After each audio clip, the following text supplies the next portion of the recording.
मैं अपनी अदालत में चलता हूँ कुछ देर।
ये मस्त रहो मेरे भाई।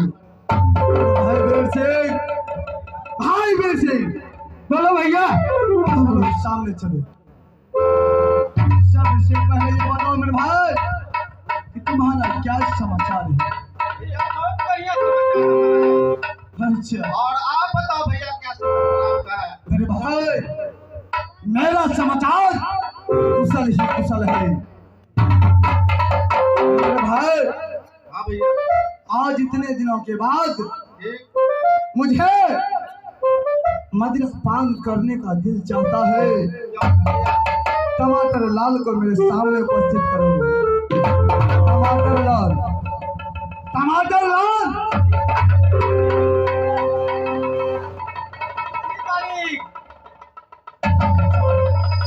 हर बात कहाँ रहता है?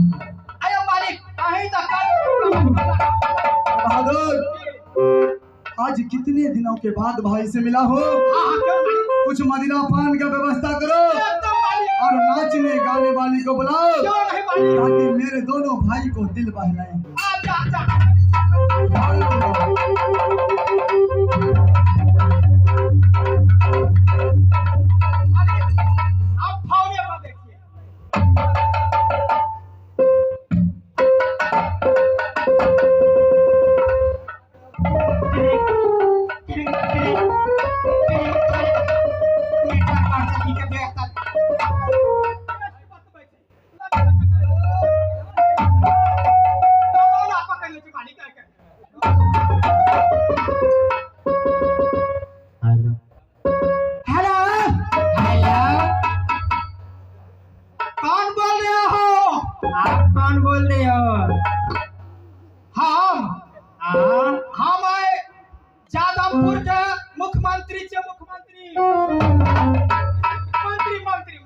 क्या काम है बोलो। देखो हमारा मालिक ने बोला है सो नाच गान होगा तो कितना पैसा लगा बोलो। हम 2 लड़की 3 लड़के आएंगे, 3000 रुपया लेंगे। 3000 मिल जाएगा मुँह मांगा काम मिलेगा मुँह मांगा। ठीक है मैं लेने आऊँ जी, आप गाड़ी लेकर आइए, मैं जाने के लिए तैयार हूँ। हमारे पास चलता है। ठीक है आइए आइए।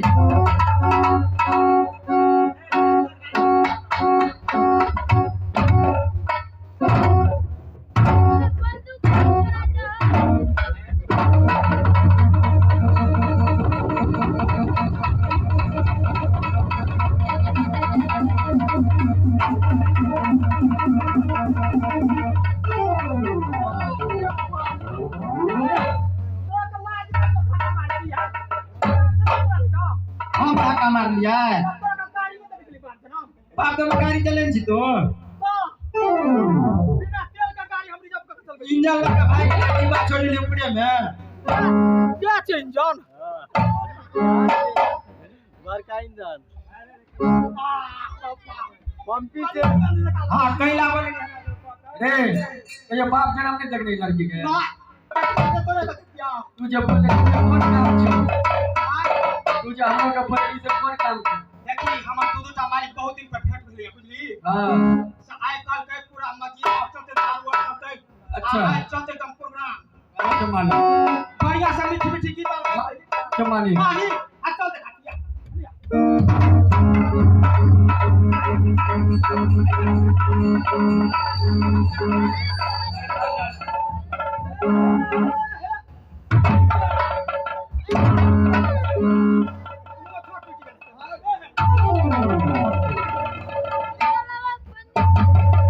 बहादुर छोरी अकलो लड़की बोली लकड़िया जवान संभाल कर बात करो हरामजादे। तो जवान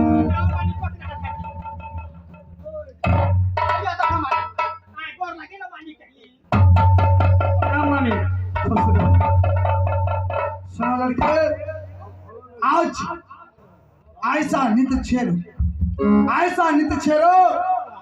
कि हम दोनों भाई का दिल बहल